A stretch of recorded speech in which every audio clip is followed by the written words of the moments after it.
55년을 혼자 살았던 남자가 있었습니다. 연애를 안 한 게 아니었어요. 여자를 만났대요. 20대에도, 30대에도, 40대에도. 하지만 만날 때마다 떠났다고 했습니다. 첫날 밤이 지나면 어김없이 같은 말을 들었다고요. 감당이 안 돼. 그래서 포기했대요. 자신은 저주받은 몸이라고, 평생 혼자 살 팔자라고, 그렇게 받아들이고 살았다고 했습니다. 그런데 저는 달랐어요. 떠나지 않았습니다. 오히려 이렇게 말했죠. 왜 다들 떠난 거예요? 나는 이렇게 좋은데. 그 말을 들은 그 사람은 울었습니다. 55년 만에 처음으로 누군가에게 받아들여진 거라고요. 저도 울었어요.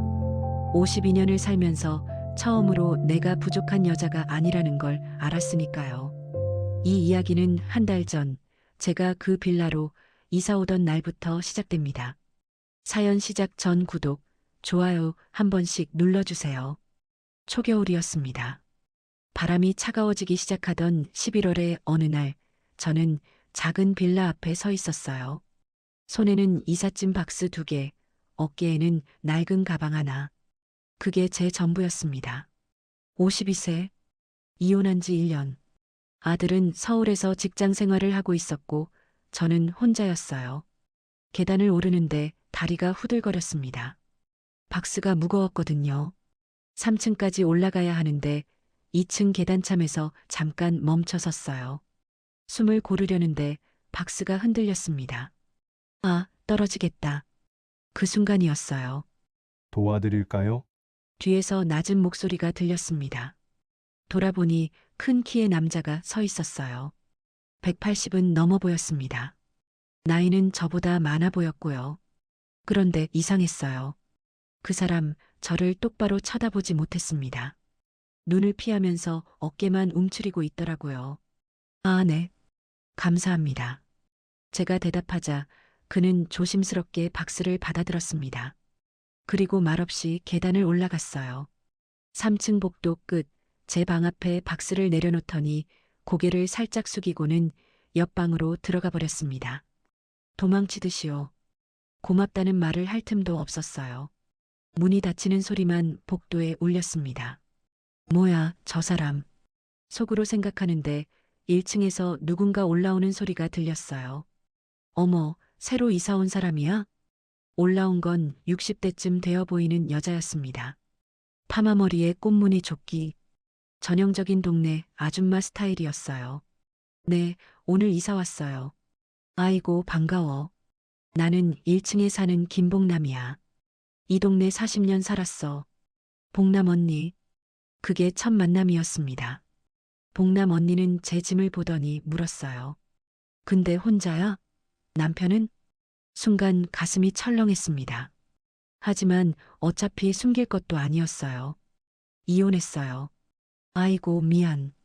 내가 괜히 물었네. 복남 언니가 손을 내저었습니다. 그러다 문득 옆집 문을 가리키며 말했어요. 아까 저 사람이 도와줬지? 옆집 총각이야. 총각이요? 저 나이에? 응. 55세인데 평생 혼자 살았대. 결혼 한 번도 안 했어. 저도 모르게 물었습니다. 왜요? 저렇게 잘생겼는데? 복남 언니가 어깨를 으쓱했어요. 글쎄, 나도 잘 몰라. 여자 때문에 뭔가 상처받았다는 소문이 있긴 한데. 자세한 건 본인만 알겠지. 저는 옆집 문을 바라봤습니다. 굳게 닫힌 문. 그 안에 혼자 사는 남자. 왠지 모르게 쓸쓸해 보였어요. 하지만 그때는 그냥 그랬습니다. 남일이었으니까요. 저녁이 되었습니다. 짐을 대충 정리하고 라면을 끓여 먹었어요. 혼자 먹는 저녁. 익숙해야 하는데 익숙해지지 않았습니다. 라면 국물을 후후 불면서 문득 10년 전 일이 떠올랐어요. 이혼 서류에 도장을 찍던 날이었습니다. 전 남편이 제 앞에 앉아 있었어요. 바람을 피우고도 당당한 얼굴이었죠. 솔직히 말할게. 그가 말했습니다. 넌 여자로서 매력이 없어. 그래서 밖에서 찾은 거야. 그 말을 듣고 저는 아무 대꾸도 못했습니다. 목이 막혀서요. 아니, 사실은 할 말이 없었어요. 정말 그런가? 내가 부족한 건가? 그래서 바람을 피운 건가? 그 생각이 머릿속을 떠나지 않았습니다. 10년이 지난 지금도 마찬가지였어요. 라면 국물에 눈물 한 방울이 떨어졌습니다. 짜기만 한 맛. 그게 제 52년 인생 같았어요. 그날 밤 잠이 오지 않았습니다. 새 집이라 낯설기도 했고 이런저런 생각이 많았거든요. 그러다 옆집에서 작은 기침 소리가 들렸어요. 벽이 얇은 건지 아니면 밤이 너무 조용한 건지. 콜록. 혼자 사는 사람 특유의 소리였습니다. 물 마시는 소리, 서랍 여닫는 소리, 그리고 다시 찾아오는 정적. 저 사람도 나처럼 외로운 걸까? 저도 모르게 그런 생각을 했습니다. 그때는 몰랐어요. 그 소심한 남자가 제 인생을 송두리째 바꿔놓을 줄은. 그 사람 덕분에 제가 다시 여자로서 살아있음을 느끼게 될 줄은. 52년을 살면서 가장 행복한 날들이 기다리고 있을 줄은. 정말 꿈에도 몰랐습니다. 다음 날 아침이 밝았습니다. 복도에서 그 사람과 마주쳤어요. 역시나 눈을 피하며 어색하게 고개만 숙이더라고요. 안녕하세요. 어제 감사했어요. 제가 먼저 인사했습니다. 아, 네. 별 말씀을요. 그게 전부였어요. 그는 또 도망치듯 계단을 내려갔습니다. 참 이상한 사람이네. 속으로 생각했지만 이상하게 신경이 쓰였습니다. 왜일까요? 어쩌면 저도 저 사람처럼 상처받은 사람이라서 그랬는지도 몰라요. 눈을 피하는 그 모습에서 저와 비슷한 무언가를 느꼈는지도요. 그래서였을 겁니다. 그날 밤 옆집에서 들려오는 기침 소리에 귀를 기울였던 건 그 사람도 나처럼 외로운 밤을 보내고 있을 거라고 생각했던 건 지금 생각하면 그게 시작이었어요. 저와 그 사람의 이야기가. 그로부터 2주가 흘렀습니다. 옆집 남자 최용식 씨. 그 사람과 저는 여전히 어색한 사이였어요. 복도에서 마주치면 고개만 살짝 숙이고 지나가는 정도. 그는 여전히 눈을 피했고 저도 굳이 말을 걸지 않았습니다. 그런데 이상하게 신경이 쓰였어요. 출근할 때면 옆집 문이 닫혀 있는지 확인하게 됐고 밤에 잠들기 전엔 벽 너머로 들려오는 작은 소리에 귀를 기울이게 됐습니다. 내가 왜 이러지? 스스로도 이상했어요. 52년을 살면서 남자한테 이렇게 신경 쓴 적이 없었거든요. 어느 날이었습니다. 빌라 앞에서 봉남 언니를 만났어요. 장을 보고 돌아오는 길이었는데 봉남 언니가 제 팔을 잡으며 말했습니다. 야, 미경아. 네, 언니. 옆집 총각 말이야. 갑자기 심장이 두근거렸어요. 왜 그랬는지 모르겠습니다. 왜요? 그 사람, 너한테 관심 있나 봐. 네. 무슨 소리예요? 봉남 언니가 씩 웃었습니다. 내가 40년 이 동네 살았어. 사람 보는 눈이 있다고. 그 총각, 맨날 그 집 문 쪽 쳐다보더라. 에이, 설마요. 저는 손을 내저었어요. 하지만 얼굴이 달아오르는 건 어쩔 수 없었습니다. 봉남 언니가 제 표정을 보더니 말했어요. 내 눈은 안 속아. 두고 봐. 비가 내리기 시작한 건 그 주 금요일 저녁이었습니다. 퇴근 후 장을 보고 돌아오는 길이었어요. 버스에서 내렸는데 비가 세차게 쏟아지고 있었습니다. 우산이 없었어요. 비닐봉지 2개를 들고 뛰었는데 빌라 앞 계단에서 발을 헛디뎠습니다. 아차! 비닐봉지가 손에서 빠져나갔어요. 사과가 대굴대굴 굴러갔고 두부는 바닥에 떨어져 으깨졌습니다. 비에 젖은 채로 주저앉아 물건을 줍는데 갑자기 머리 위로 쏟아지던 비가 멈췄어요. 고개를 들었습니다. 용식 씨가 우산을 들고 서 있었어요. 괜찮으세요? 여전히 눈을 제대로 마주치지 못하면서 그래도 우산은 제 쪽으로 기울이고 있었습니다. 자기는 비를 맞으면서요. 아, 네. 감사합니다. 그가 조용히 물건을 주워 담았습니다. 으깨진 두부를 보더니 말했어요. 두부는 버려야겠네요. 그러게요. 오늘 찌개 끓이려고 했는데. 제가 쓴웃음을 짓자 그가 잠깐 망설이다 말했습니다. 저한테 두부 있어요. 드릴까요? 네. 아니에요. 괜찮아요. 어차피 혼자 먹기엔 많아서요. 그의 목소리는 여전히 작았지만 진심이 느껴졌습니다. 결국 저는 그의 두부를 받았어요. 그리고 제 입에서 저도 모르게 말이 튀어나왔습니다. 저녁 드셨어요? 아니요. 아직요. 그럼 같이 드실래요? 두부 받은 것도 있고 혼자 먹기 싫어서요. 그가 움찔했습니다. 눈이 흔들리는 게 보였어요. 거절하려는 것 같았습니다. 그래서 제가 먼저 말했어요. 부담 가지실 필요 없어요. 그냥 밥 한 끼 같이 먹는 거예요. 그가 한참을 망설이다 고개를 끄덕였습니다. 그럼 감사히 먹겠습니다. 제 방은 좁았지만 따뜻했습니다. 찌개를 끓이고 밥을 차리고 소주 한 병을 꺼냈어요. 그와 마주 앉아 밥을 먹는데 처음엔 어색했습니다. 말이 별로 없었거든요. 맛있네요. 그가 조용히 말했습니다. 다행이에요. 요리를 잘하는 편은 아니라서. 아니에요. 정말 맛있어요. 이렇게 누가 차려준 밥 먹는 게 얼마만인지 모르겠어요. 그 말에 마음이 싸해졌습니다. 평생 혼자 살았다던 사람. 차려주는 밥은커녕 함께 먹는 밥도 없었겠구나. 저는 소주를 따라주며 말했어요. 한잔하세요. 감사합니다. 술이 들어가자 그가 조금씩 말문을 열기 시작했습니다. 고향이 어디인지, 무슨 일을 했는지, 왜 이 빌라에 살게 됐는지, 별것 아닌 이야기들이었지만 듣고 있으니 좋았어요. 이 사람의 목소리가 생각보다 따뜻하다는 걸 알게 됐습니다. 소주가 반 병쯤 비었을 때였어요. 제가 물었습니다. 용식 씨는 왜 혼자 사세요? 그가 손에 들고 있던 잔을 내려놓았어요. 한참 동안 말이 없었습니다. 불편하시면 안 말씀하셔도 돼요. 제가 말하자 그가 고개를 저었습니다. 아니에요. 그냥 어디서부터 말해야 할지 몰라서요. 그리고 천천히 입을 열었습니다. 저는 연애를 안 한 게 아니에요. 네, 여자를 만났어요. 20대에도 30대에도 40대에도 그의 목소리가 떨렸습니다. 하지만 만날 때마다 떠났어요. 첫날 밤이 지나면 꼭 같은 말을 들었습니다. 저는 숨을 죽이고 들었어요. 너무 커서 감당이 안 된다고. 순간 머릿속이 하얘졌습니다. 무슨 말인지 바로 이해가 됐어요. 그리고 왜 이 사람이 55년을 혼자 살았는지도. 그래서 포기했어요. 나는 저주받은 몸이구나. 평생 혼자 살 팔자구나. 그렇게 생각하고 살았습니다. 그가 고개를 떨궜습니다.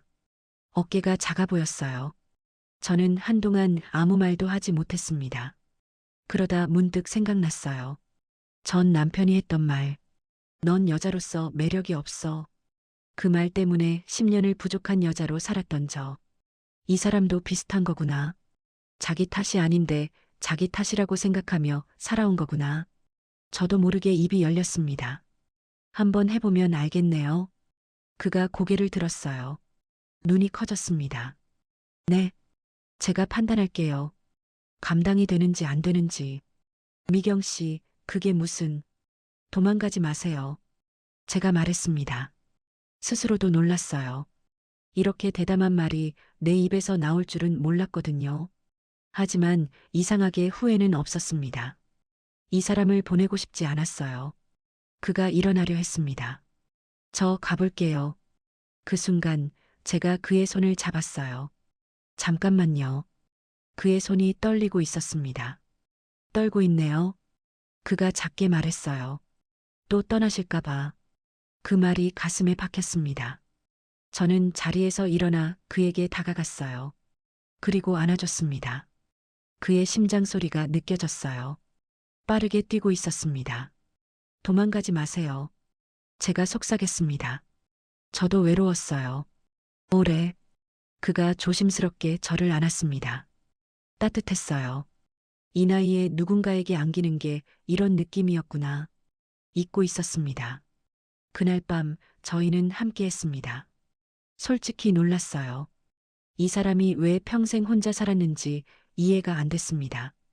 나이에 비해 정정했고 끝이 없었거든요. 하지만 저는 떠나지 않았습니다. 오히려 생각했어요. 이 사람이 왜 저주라고 생각했을까?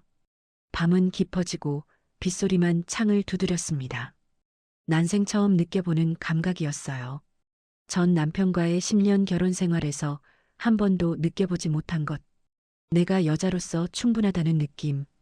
그날 밤 저는 알았습니다. 전 남편이 틀렸다는 걸요.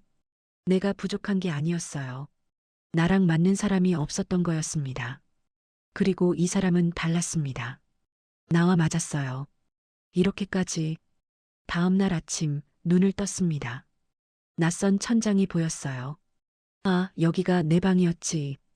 그런데 옆에서 온기가 느껴졌습니다.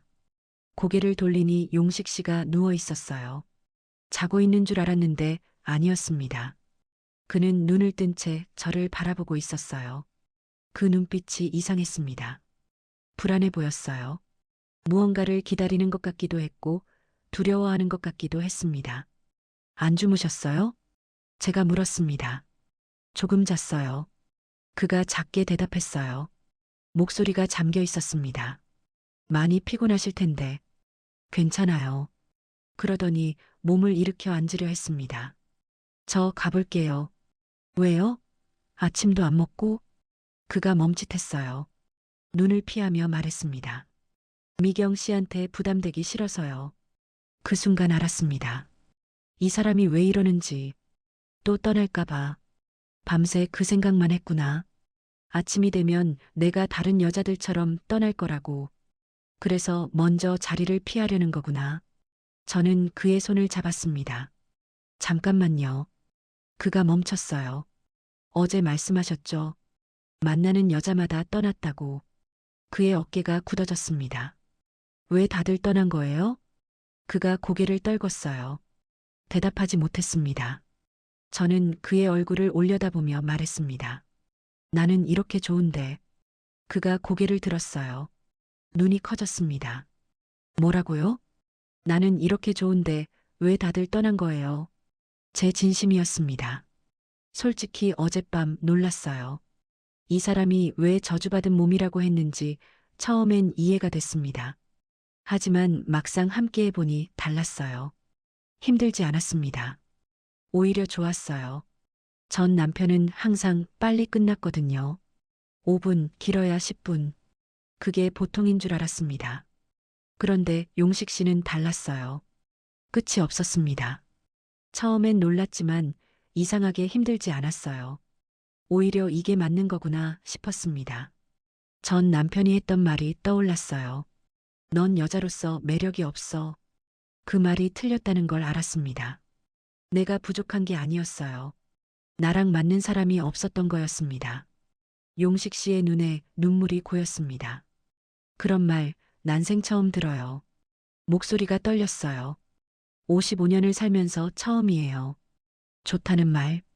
그가 두 손으로 얼굴을 감쌌습니다. 어깨가 떨렸어요. 울고 있었습니다. 저도 모르게 눈물이 났어요. 나도요. 그가 손을 내리고 저를 봤습니다. 나도 처음이에요. 내가 괜찮은 여자라는 말. 저도 울고 있었습니다. 전 남편한테 맨날 들었어요. 여자로서 매력이 없다고, 부족하다고, 그래서 밖에서 찾은 거라고. 용식 씨가 눈을 크게 떴습니다. 그 사람이 틀린 거예요. 그가 말했어요. 미경 씨는 부족하지 않아요. 절대로. 그 말에 눈물이 더 쏟아졌습니다. 저는 그를 안았어요. 그도 저를 안았습니다. 두 사람 다 울고 있었어요. 서로의 상처를 확인한 아침이었습니다. 포옹이 길어졌습니다. 진짜 안 떠나실 거예요? 그가 작게 물었어요. 왜 떠나요? 나랑 이렇게 잘 맞는데. 가볍게 입술을 맞췄습니다. 그리고 오래 서로를 안고 있었어요. 아침 햇살이 방 안으로 쏟아지고 있었습니다. 따뜻했어요. 점심때쯤 빌라 앞에서 봉남 언니를 만났습니다. 용식 씨는 잠깐 자기 방에 들어갔고 저는 편의점에 갔다 오는 길이었어요. 어머, 미경아. 봉남 언니가 저를 보더니 눈을 동그랗게 떴습니다. 얼굴이 왜 이렇게 좋아졌어? 네, 그래요? 응, 뭔가 달라. 무슨 일 있어? 심장이 두근거렸습니다. 들킬까봐 괜히 긴장됐어요. 그냥 날씨가 좋아서요. 날씨가 좋아서? 봉남 언니가 제 목을 쳐다봤습니다. 순간 얼굴이 화끈거렸어요. 아, 맞다. 아까 거울 보니까 목에 자국이 있었는데. 목에 그거 뭐야? 모기 물렸어? 네. 아, 네. 겨울에 모기가 어딨어. 봉남 언니가 씩 웃었습니다. 그것도 입 달린 모기가. 얼굴이 귀까지 빨개졌어요. 언니, 됐어, 됐어. 좋은 거야. 봉남 언니가 제 어깨를 툭 쳤습니다. 얼굴에 다 써 있어. 숨기지 마. 저는 고개를 숙였어요. 부끄러워서 쳐다볼 수가 없었습니다. 봉남 언니가 다정하게 말했어요. 잘 됐다. 얼굴 좀 펴고 살아.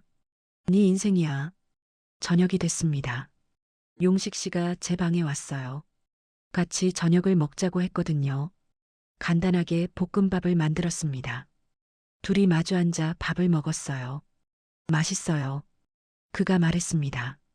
요리는 별로인데. 아니에요. 정말 맛있어요.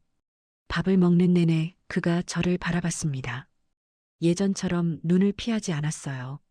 그 눈빛이 따뜻했습니다. 설거지를 마치고 소파에 앉았어요. 용식 씨가 옆에 앉았습니다. 어깨가 닿았어요. 미경 씨, 그가 조심스럽게 불렀습니다. 네, 우리 잘 맞는 것 같아요. 제가 고개를 돌려 그를 봤어요. 진짜 그렇게 생각하세요? 네, 확실해요. 그의 눈이 진지했습니다. 그가 뒤에서 저를 안았습니다. 미경 씨, 낮은 목소리가 귀에 닿았어요. 심장이 빨라졌습니다. 아까 아침에 했잖아요. 제가 말했습니다. 또 해도 돼요? 그가 진지하게 물었어요. 저는 몸을 돌려 그와 마주봤습니다. 그럼요. 입술이 닿았어요. 거실에서 침실로 이동했습니다. 이번엔 아침보다 더 깊었어요. 나이에 비해 정정하고 지구력 좋은 그에게 또 한 번 놀랐습니다. 55세 맞아요? 제가 물었어요. 왜요? 대단하네요.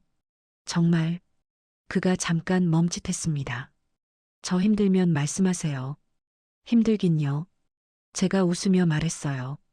나랑 너무 잘 맞는데. 그날 밤 저는 깨달았습니다. 전 남편이 틀렸어요. 그가 빨리 끝난 건 제가 부족해서가 아니었습니다. 그 사람이 그랬던 것 뿐이에요. 저는 문제가 없었어요. 용식 씨가 잠든 얼굴을 바라봤습니다. 이 사람도 마찬가지였어요. 저주받은 몸이 아니었습니다. 그냥 맞는 사람을 못 만난 것 뿐이에요. 그리고 우리는 맞았습니다. 이렇게까지 잘 맞을 줄 몰랐어요. 52년을 살면서 처음이었습니다. 내가 여자로서 충분하다고 느낀 게, 누군가와 이렇게 완벽하게 맞는다고 느낀 게, 창밖으로 달이 떠 있었습니다. 이 나이에 이런 마음을 다시 느끼게 될 줄은 몰랐어. 혼자 생각했어요. 꿈인가? 꿈이 아니었습니다. 용식 씨의 온기가 옆에서 느껴졌거든요. 따뜻했어요. 행복했습니다. 하지만 그때는 몰랐습니다. 서울에서 아들이 내려오고 있다는 걸, 그리고 그 아들 때문에 용식 씨가 흔들리게 될 거라는 걸. 행복은 그렇게 오래가지 않았어요.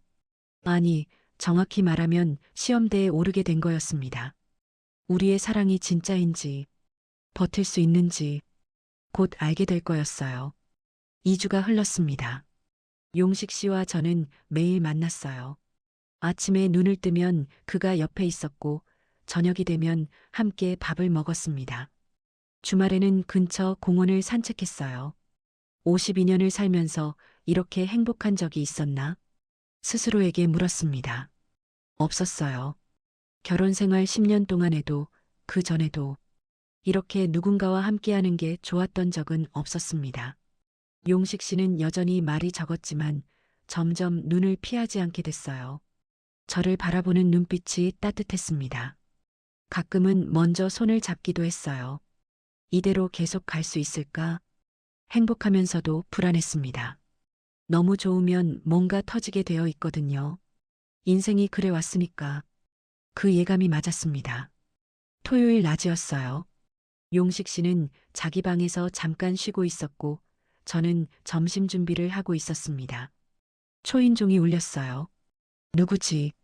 복남 언니인가? 문을 열었습니다. 엄마, 도연이었어요. 서울에서 직장 생활을 하는 제 아들. 미리 연락도 없이 내려온 겁니다. 어머, 도연아. 왜 연락도 없이? 그냥 엄마 얼굴 보고 싶어서요. 안 돼요? 도연이 안으로 들어왔습니다. 방 안을 둘러보더니 저를 봤어요. 근데 엄마 얼굴이 왜 이래요? 응? 왜? 뭔가 달라. 좋아 보여요. 심장이 쿵 내려앉았습니다. 티가 났나? 속으로 긴장하면서 대답했어요. 그래, 요즘 잠을 잘 자서 그런가 보다. 진짜요? 도연이 고개를 갸웃거렸습니다. 무슨 좋은 일 있어요? 어떻게 말해야 할지 몰랐어요. 아들한테 연애한다고 말하는 게 쉬운 일이 아니었습니다.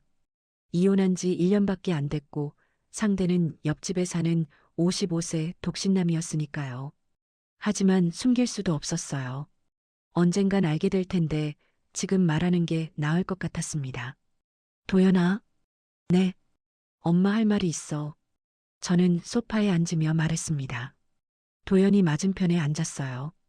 표정이 긴장됐습니다. 뭔데요? 아파요? 아니, 아픈 건 아니고. 저는 심호흡을 했어요. 엄마 요즘 만나는 사람이 있어. 도연의 표정이 굳었습니다. 만나는 사람이요? 응. 옆집에 사는 사람인데. 옆집이요? 도연이 눈을 크게 떴어요. 바로 옆집이요? 얼마나 됐는데요? 한 달쯤 됐어. 한 달이요? 도연의 목소리가 높아졌습니다. 엄마, 아버지랑 이혼한 지 1년밖에 안 됐잖아요. 알아. 근데 뭐요? 도연이 저를 똑바로 쳐다봤어요. 그 사람 뭐 하는 사람이에요? 나이는요? 55살이야. 직업은 공장에서 일했대. 지금은 아파트 관리 보조하고. 55살? 아버지보다 많네요. 도연의 표정이 복잡해졌습니다. 저녁이 됐습니다. 결국 셋이 함께 밥을 먹게 됐어요. 제가 용식 씨를 불렀습니다. 어차피 언젠간 만나야 할 사이였으니까요. 용식 씨는 긴장한 표정으로 들어왔어요. 도연은 그를 위아래로 훑어봤습니다. 어색했어요. 밥상 위로 무거운 침묵이 흘렀습니다. 드세요. 제가 먼저 수저를 들었어요. 용식 씨와 도연이 따라서 수저를 들었습니다. 밥을 먹는 내내 대화가 거의 없었어요. 도연이 가끔 용식 씨를 쳐다봤습니다. 날카로운 눈빛이었어요. 용식 씨는 위축된 표정으로 고개를 숙이고 있었고요.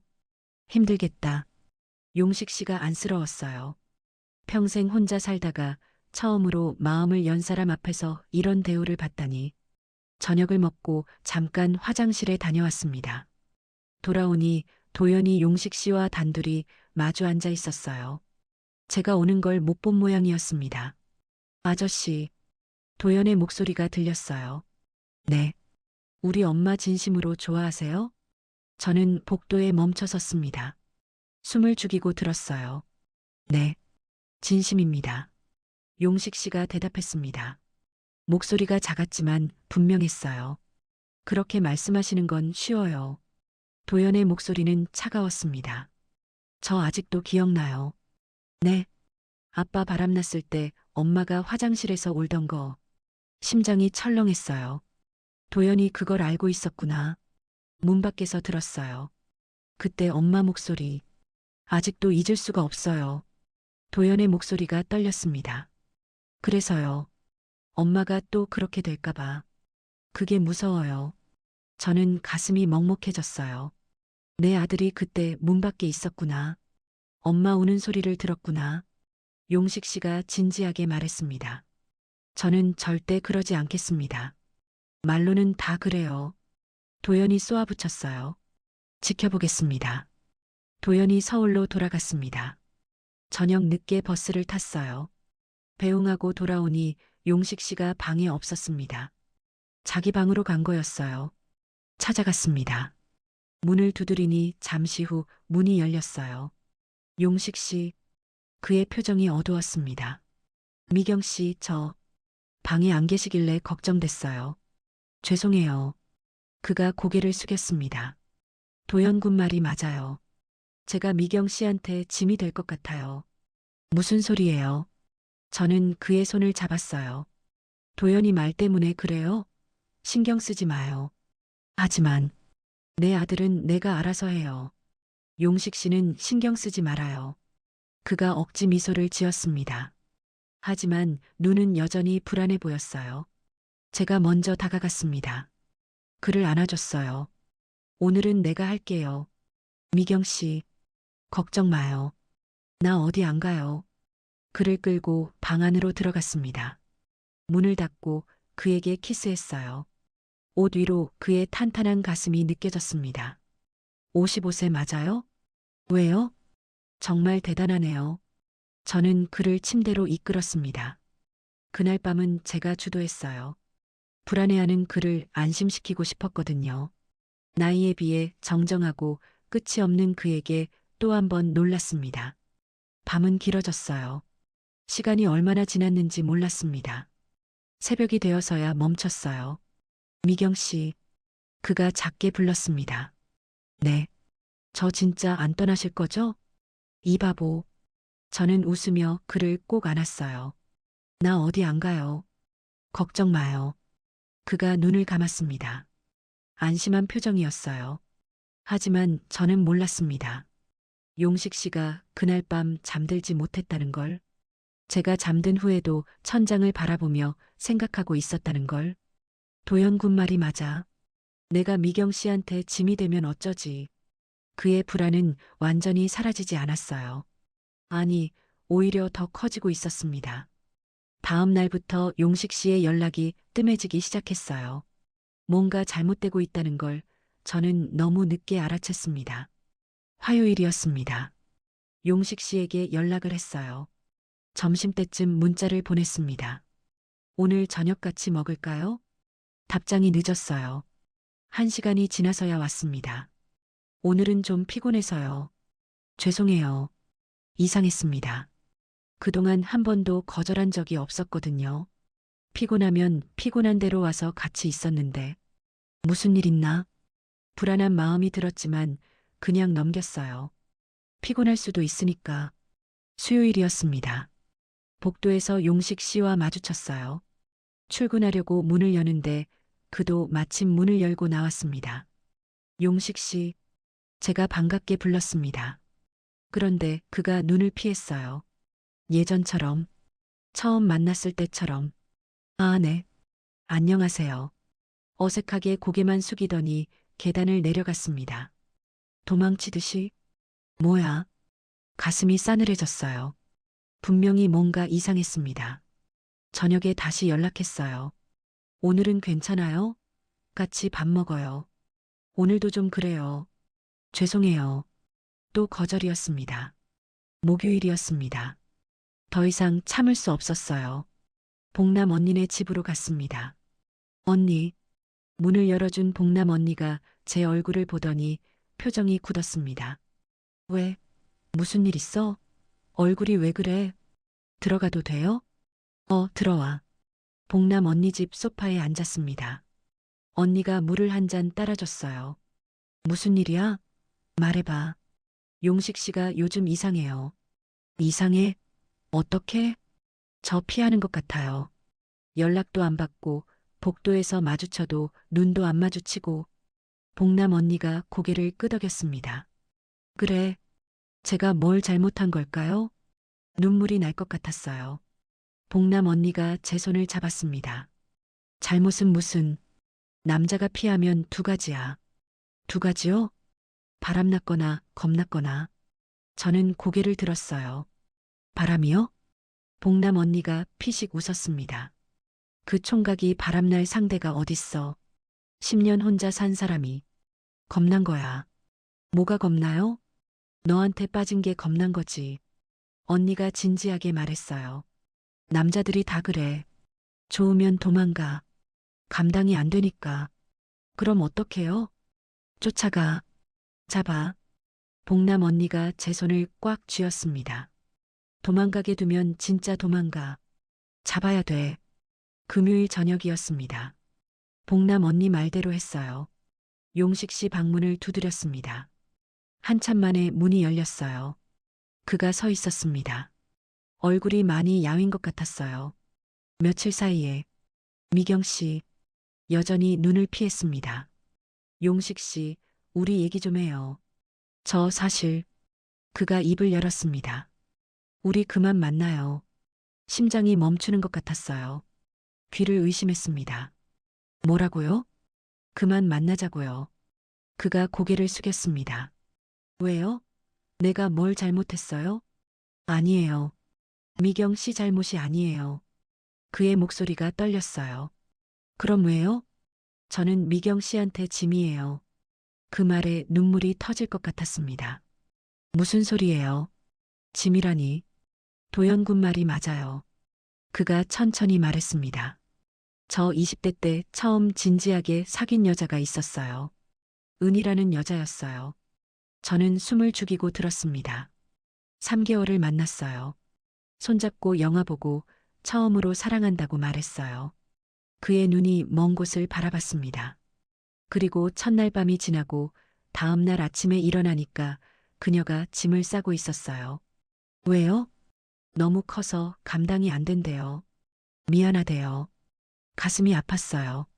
연락은 그날로 끊겼어요. 그가 쓴웃음을 지었습니다. 40대 때도 비슷했어요. 수진이라는 여자를 1년 만났어요. 이번엔 괜찮을 줄 알았어요. 천천히 다가갔으니까. 그래서요? 결과는 같았어요. 오빠 나 다른 사람 만날래. 우리 안 맞아. 나 힘들어.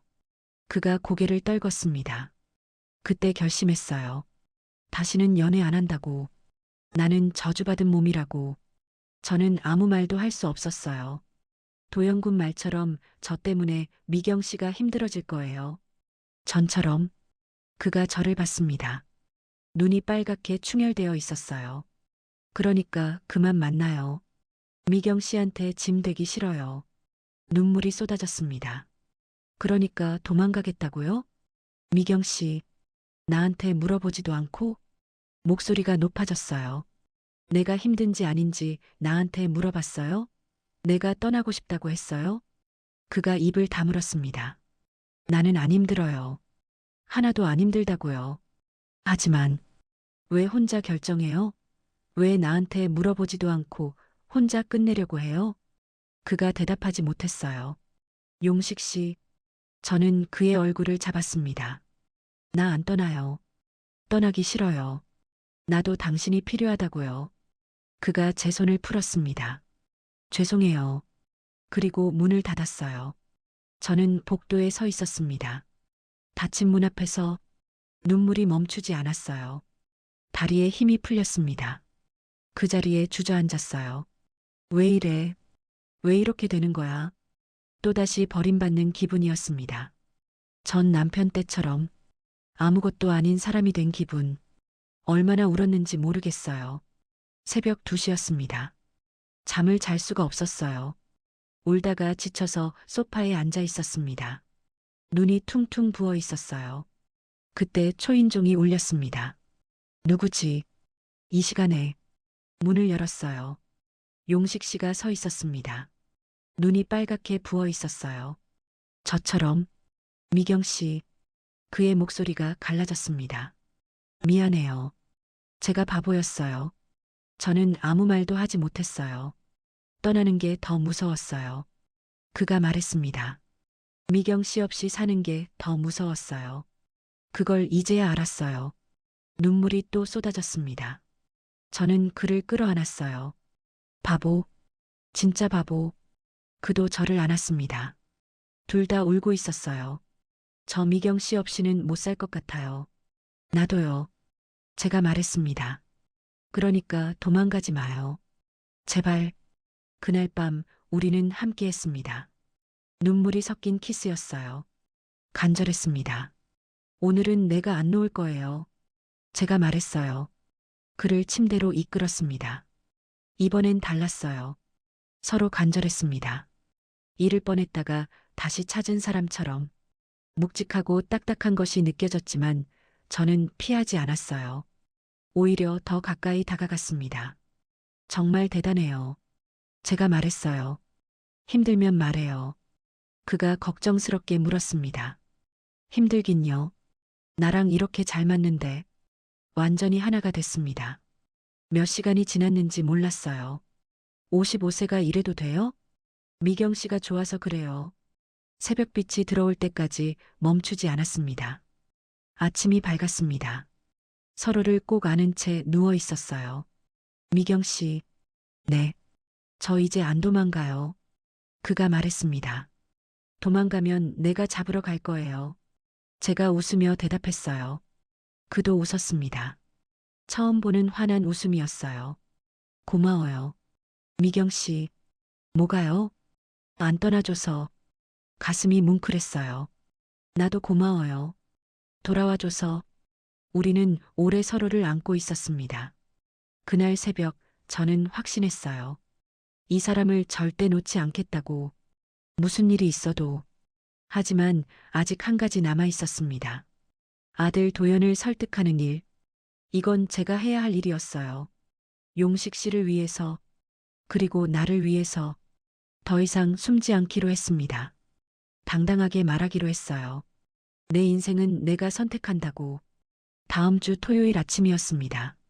저는 봉남 언니네 집 앞에 섰어요. 서울 가기 전에 들르려고요. 문을 두드렸습니다. 미경아. 이른 아침부터 웬일이야? 봉남 언니가 문을 열었어요. 언니, 저 오늘 서울 가요. 서울? 왜? 도연이 만나러요. 봉남 언니의 눈이 커졌습니다. 아들, 무슨 일로? 용식 씨 얘기하러요. 제대로. 봉남 언니가 고개를 끄덕였어요. 잘 생각했어. 들어와. 차라도 한잔하고 가. 봉남 언니 집 소파에 앉았습니다. 따뜻한 보리차를 한 모금 마셨어요. 마음이 조금 진정됐습니다. 언니, 도연이가 이해할까요? 뭘? 엄마가 연애한다는 거. 그것도 이혼한 지 1년 만에. 봉남 언니가 피식 웃었습니다. 이해 못하면 어때? 네, 네 인생이야. 아들 인생이 아니라. 봉남 언니가 제 손을 잡았어요. 미경아, 네가 행복하면 되는 거야. 아들이 뭐라 하든. 하지만 도연이도 다 큰 어른이야. 엄마 인생 엄마가 사는 거 이해 못할 나이가 아니잖아. 봉남 언니 말이 맞았어요. 그리고 말이야. 언니가 진지하게 말했습니다. 도연이 엄마도 행복할 권리 있어. 네가 뭘 잘못한 것도 아니고. 당당하게 말해. 눈시울이 뜨거워졌어요. 고마워요, 언니. 고맙긴. 가서 잘 말하고 와. 봉남 언니가 제 등을 토닥였습니다. 숨기지 말고 다 말해. 네 마음 그대로. 서울에 도착했습니다. 도연이와 약속한 카페 앞에 섰어요. 심장이 두근거렸습니다. 긴장됐어요.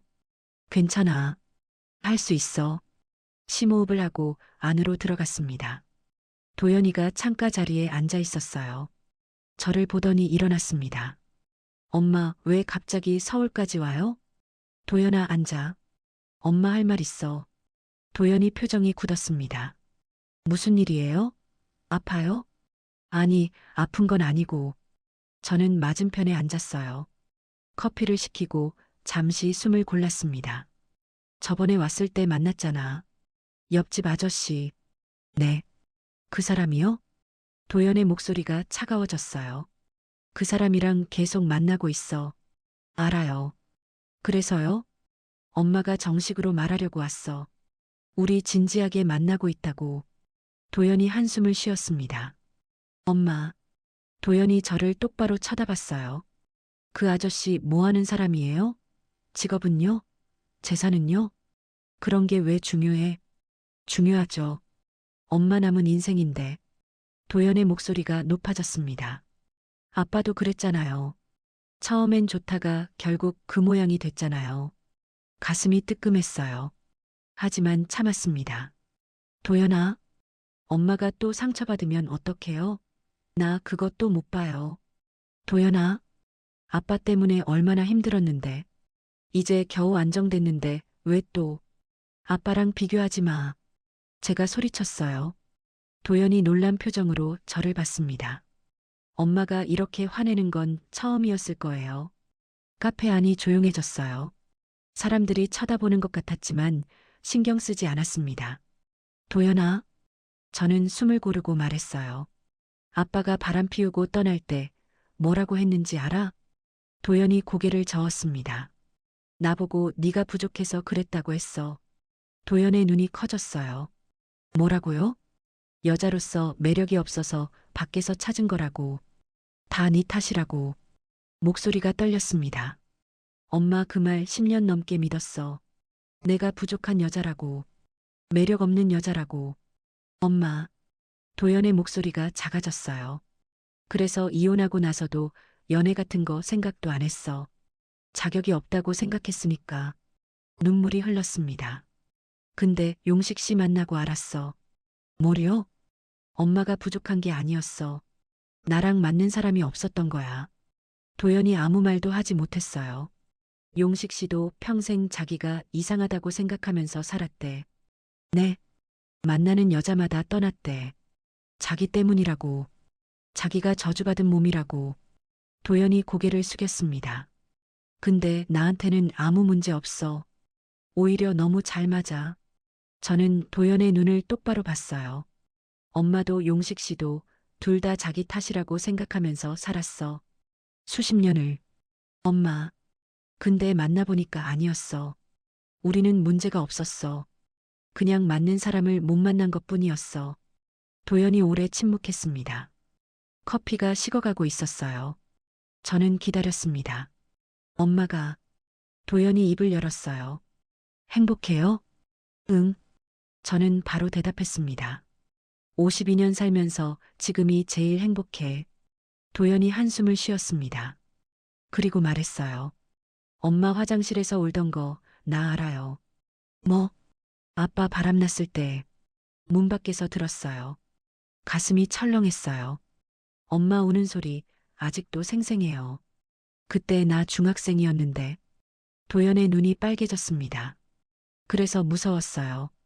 엄마가 또 그렇게 될까봐. 도연아, 근데 엄마가 그렇게 행복하다면 도연이 저를 봤어요. 알겠어요. 반대 안 할게요. 눈물이 쏟아졌습니다. 대신 도연이 진지하게 말했어요. 그 아저씨가 엄마 상처 주면 나 진짜 가만 안 있어요. 저는 웃으며 눈물을 닦았어요. 알았어. 고마워, 도연아. 고맙긴요. 도연도 눈시울을 붉히며 웃었습니다. 저녁 때 집에 돌아왔습니다. 문을 열기도 전에 옆집 문이 열렸어요. 용식 씨가 기다리고 있었습니다. 어떻게 됐어요? 불안한 표정이었어요. 저는 환하게 웃었습니다. 인정했어요. 우리 도연이. 용식 씨의 얼굴에 안도가 번졌어요. 정말요? 네. 반대 안 한대요. 그가 깊은 한숨을 내쉬었습니다. 다행이다. 정말 다행이다. 저는 그에게 다가가 안았어요. 용식 씨. 네. 아니, 오빠. 그가 움찔했습니다. 뭐라고요? 오빠라고 불러도 돼요? 처음으로 그렇게 불렀어요. 용식 씨의 눈이 커졌습니다. 오빠, 나 이제 어디 안 가요. 저는 그의 눈을 똑바로 바라봤어요. 당신은 저주가 아니에요. 나한테는 축복이에요. 그날 밤 우리는 함께 했습니다. 이번엔 달랐어요. 여유로웠습니다. 불안도 걱정도 없었어요. 천천히 서로를 느끼면서 오빠, 응, 나 진짜 행복해요. 나도. 그가 저를 안았습니다. 따뜻했어요. 함께 침대에 누웠어요. 서로를 바라보며 미경아.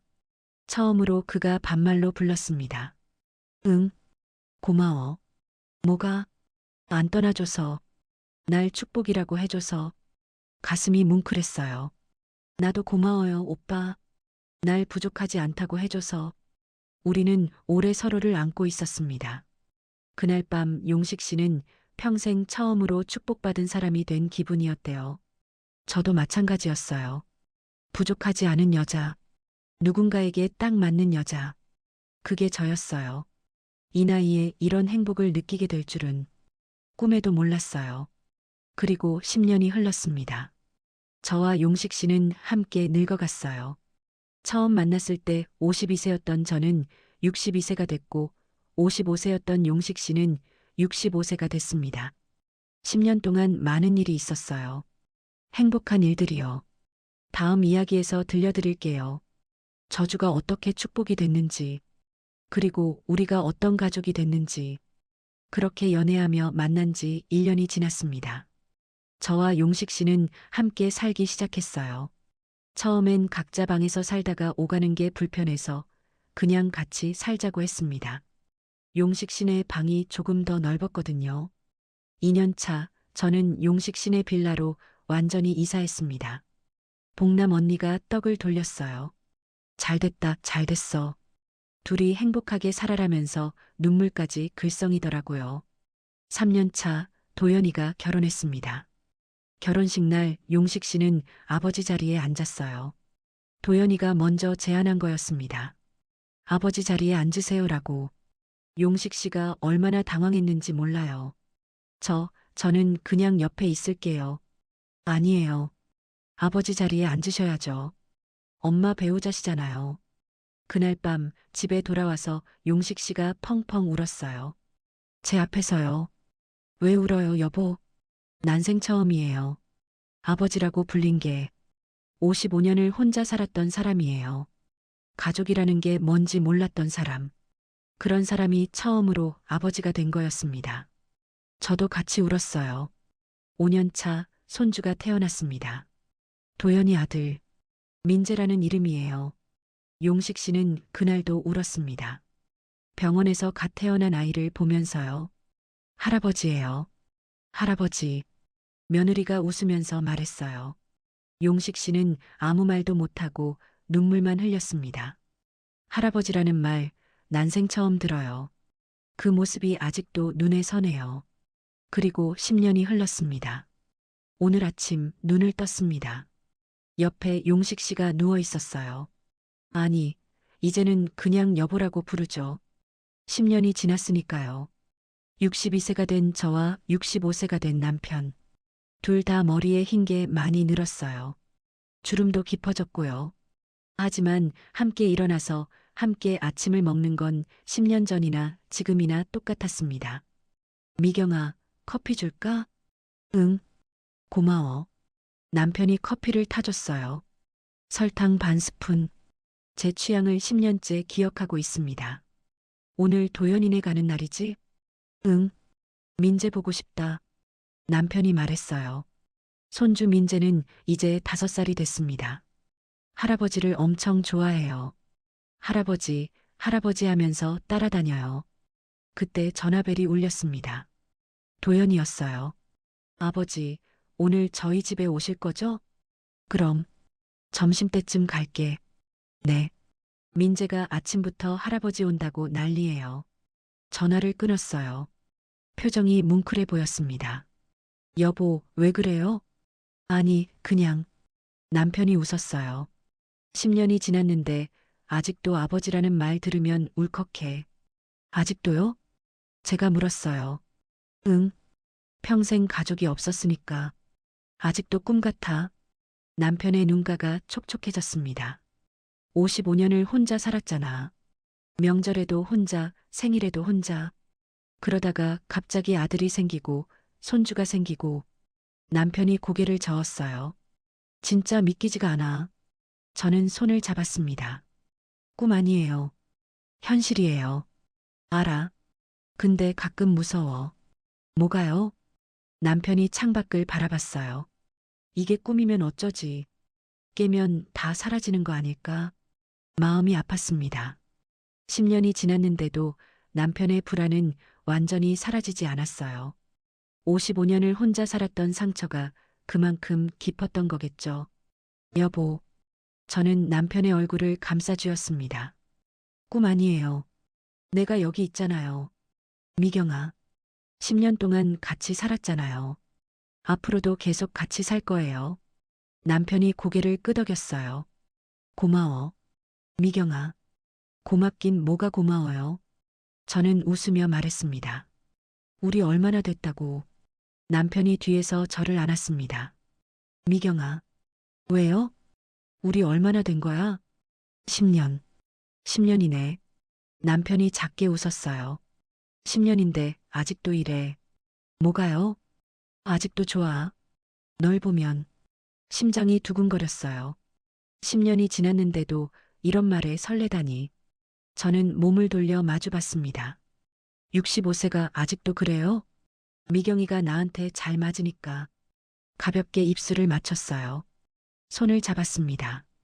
10년이 지났지만 여전히 서로에게 설렜어요. 이 나이에 이런 감정을 느낄 수 있다는 게 신기했습니다. 빨리 준비해요. 손주 기다려. 제가 말했어요. 알았어. 근데 오늘 밤에 남편이 장난스럽게 말했습니다. 저는 웃으며 어깨를 때렸어요. 65세가 무슨, 뭐가, 아직 젊어. 젊긴 뭐가 젊어요. 둘이 웃었습니다. 외출 준비를 했어요. 거울 앞에 섰습니다. 62세의 제 얼굴이 보였어요. 주름이 깊어졌고 머리에 흰 게 많아졌습니다. 하지만 눈빛은 10년 전과 달랐어요. 밝아졌습니다. 살아있는 눈이었어요. 내가 변했구나. 52세 때의 저는 죽은 눈을 하고 있었거든요. 이혼하고 자존감 바닥이었고 부족한 여자라고 생각하면서 살았으니까요. 지금은 달라요. 나는 부족하지 않아요. 누군가에게 딱 맞는 사람이에요. 그걸 10년 동안 매일 확인했습니다. 남편이 옆에 섰어요. 뭐해? 아니, 그냥 내가 많이 변했다고 생각했어요. 좋은 쪽으로? 그럼요. 저는 웃으며 말했습니다. 당신 덕분에. 남편이 제 어깨를 감쌌어요. 나도 마찬가지야. 거울 속에 우리 둘이 비쳤습니다. 나란히 선 모습. 10년 전에는 상상도 못했던 풍경이에요. 가자. 응.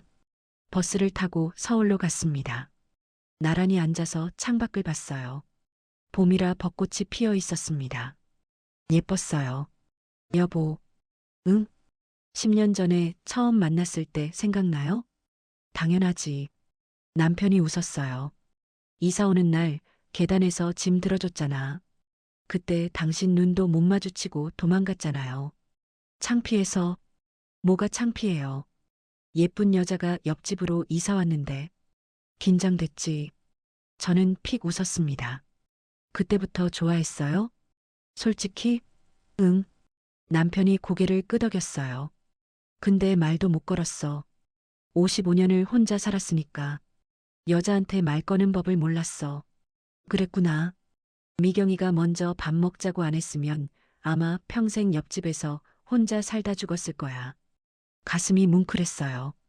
다행이다. 내가 먼저 말 걸어서. 응, 정말 다행이야. 남편이 제 손을 잡았습니다. 고마워. 미경아. 그때 도망 안 가줘서. 나도 고마워요, 여보. 우리는 손을 잡은 채 서울까지 갔습니다. 버스 창밖으로 벚꽃이 지나갔어요. 10년 전 비 오던 날 처음 손을 잡았던 그때가 떠올랐습니다. 그때는 몰랐어요. 이렇게 오래 함께할 줄은. 그렇게 10년이 흘렀습니다. 저주라고 생각했던 것이 축복이 되기까지 오래 걸리지 않았어요. 아니, 어쩌면 처음부터 저주가 아니었는지도 몰라요. 그냥 맞는 사람을 못 만났던 것뿐. 우리는 처음부터 맞는 사람이었어요. 10년이 지난 지금 확실히 알 수 있습니다. 도연이네 집 안으로 들어갔습니다. 며느리가 반갑게 맞아줬어요. 아버님, 어머님, 어서 오세요. 응, 왔어. 저는 며느리를 안아줬습니다. 착한 아이예요. 도연이가 좋은 사람 만났어요. 거실에는 도연이가 있었어요. 우리를 보더니 일어났습니다. 아버지, 어머니 오셨어요? 그래. 민재 덕분에 빨리 왔다. 남편이 웃으며 말했어요. 품에 안긴 민재가 까르르 웃었습니다. 할아버지, 나 내려줘. 장난감 보여줄게. 그래, 그래. 남편이 민재를 내려놓자 민재가 손을 잡고 방으로 끌고 갔어요. 할아버지, 이리 와. 빨리빨리. 저는 그 모습을 보며 웃었습니다. 민재가 아버지 정말 좋아하네요. 며느리가 말했어요. 그러게, 할아버지 바보가 됐어. 도연이도 웃었습니다. 점심을 먹었어요. 며느리가 정성껏 차린 밥상이었습니다. 불고기에 잡채에 미역국, 제가 좋아하는 것들이었어요. 맛있다. 수고했어. 아니에요, 어머니. 며느리가 환하게 웃었습니다. 민재는 할아버지 옆에 딱 붙어 앉았어요. 밥 먹는 내내 할아버지한테 말을 걸었습니다. 할아버지, 나 어제 유치원에서 그림 그렸어. 그래, 뭐 그렸어? 할아버지 그렸어. 할머니도. 정말? 나중에 보여줘. 응. 민재가 신이 나서 대답했어요. 저는 그 모습을 바라봤습니다. 남편의 얼굴에 행복이 가득했어요. 10년 전에는 볼 수 없었던 표정이었습니다. 밥을 다 먹고 잠깐 쉬고 있을 때였어요. 민재가 갑자기 물었습니다. 할아버지, 응? 할아버지는 왜 우리 아빠의 아빠가 아니야? 순간 거실이 조용해졌어요. 도연이와 며느리가 당황한 표정을 지었습니다. 남편도 움찔했어요. 뭐라고 대답해야 할지 모르는 표정이었습니다. 어색한 침묵이 흘렀어요. 5살짜리 아이의 순수한 질문이었습니다. 하지만 대답하기 쉽지 않은 질문이었죠. 남편이 입을 열려고 할 때 도연이가 먼저 말했어요. 민재야. 응? 할아버지는 할머니가 선택한 사람이야. 민재가 고개를 갸웃거렸습니다. 선택했어? 응. 할머니가 세상에서 제일 좋은 사람으로 골랐어. 그래서 우리 가족이야. 민재가 눈을 동그랗게 떴어요. 아, 할머니가 골랐구나. 그러더니 저를 보며 말했습니다. 할머니 눈이 좋다. 할아버지 진짜 좋은데. 모두 웃었어요. 어색한 분위기가 풀렸습니다. 저는 도연이를 바라봤어요. 도연이가 살짝 웃으며 고개를 끄덕였습니다. 고마워, 도연아. 속으로 말했어요. 남편의 눈가가 촉촉해져 있었습니다. 저녁 때가 됐어요. 해가 지기 시작했습니다. 슬슬 집에 가야 할 시간이었어요. 아버지, 어머니, 저녁 먹고 가세요. 며느리가 말했지만 저는 고개를 저었습니다. 아니야. 너희도 쉬어야지. 우리 이만 갈게. 그래요? 아쉽네요. 도연이가 현관까지 배웅해줬어요. 엄마, 응? 아버지 만나서 정말 다행이에요. 도연이가 작게 말했습니다. 엄마 표정이 달라졌어요. 10년 전이랑 가슴이 뭉클했어요. 그래, 네. 옛날에는 엄마 눈이 죽어 있었거든요. 근데 지금은 살아있어요. 눈물이 날 것 같았습니다. 고마워. 도연아, 고맙긴요. 엄마가 행복하면 저도 좋은 거예요. 도연이가 웃었어요. 아버지, 우리 엄마 잘 부탁드려요. 그래. 걱정 마. 남편이 고개를 끄덕였습니다. 평생 잘할게. 집에 돌아왔습니다. 해가 완전히 졌어요. 밤하늘에 별이 떠 있었습니다. 여보, 베란다 나갈래요? 그래. 우리는 베란다에 나란히 섰어요. 밤바람이 선선했습니다. 별이 반짝이고 있었어요. 미경아. 응.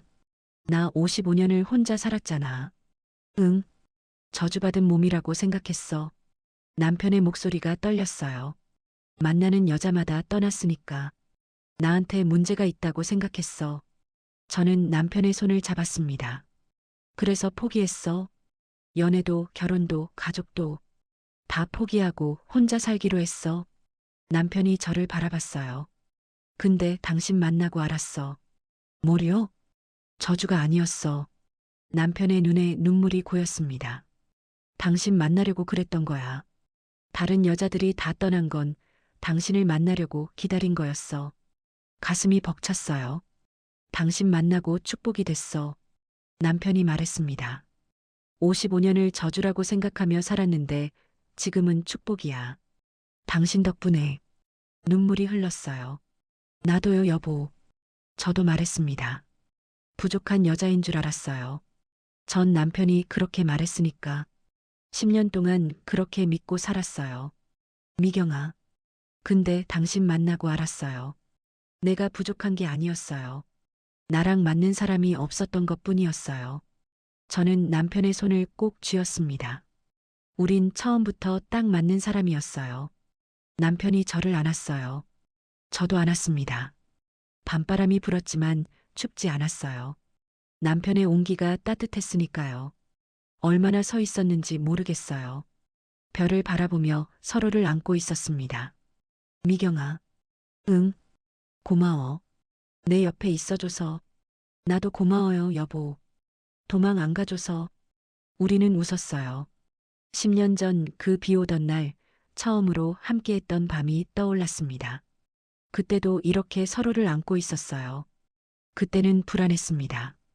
이 사람이 떠날까봐, 또다시 버림받을까봐. 지금은 달라요. 10년을 함께 살았습니다. 아들이 생기고 손주가 생겼어요. 가족이 됐습니다. 더 이상 불안하지 않아요. 이 사람은 어디 안 가요. 저도 어디 안 갈 거예요. 우리는 끝까지 함께 할 거예요. 베란다에 서서 별을 바라봤습니다. 서로의 손을 꼭 잡은 채, 여보, 응, 사랑해요. 나도 사랑해. 미경아. 바람이 불었지만 춥지 않았습니다. 10년 전 그 비 오는 날처럼 오늘도 우리는 함께였어요. 앞으로도 계속 함께일 거예요. 그게 우리 이야기입니다. 혹시 지금 스스로를 저주받았다고 생각하시나요? 혹시 지금 자신이 부족하다고 느끼시나요? 저도 그랬어요. 52년을 그렇게 살았습니다. 남편도 그랬어요. 하지만 우리는 만났어요. 그리고 알았습니다. 저주가 아니었다는 걸, 부족한 게 아니었다는 걸, 그냥 맞는 사람을 못 만났던 것 뿐이에요. 저는 52세에 남편을 만났습니다. 늦었다고요? 아니에요. 딱 맞는 때였어요. 당신의 그 사람도 어쩌면 지금 어딘가에서 당신을 기다리고 있을지 몰라요. 지금의 이야기가 마음에 드셨다면 다른 영상도 시청해주세요. 좋아요와 구독, 알람 설정은 무료입니다. 또 마음에 남는 장면이 있으셨다면 댓글로 나눠주세요. 선생님의 한마디가 다른 분께 깊은 울림이 될 수 있습니다.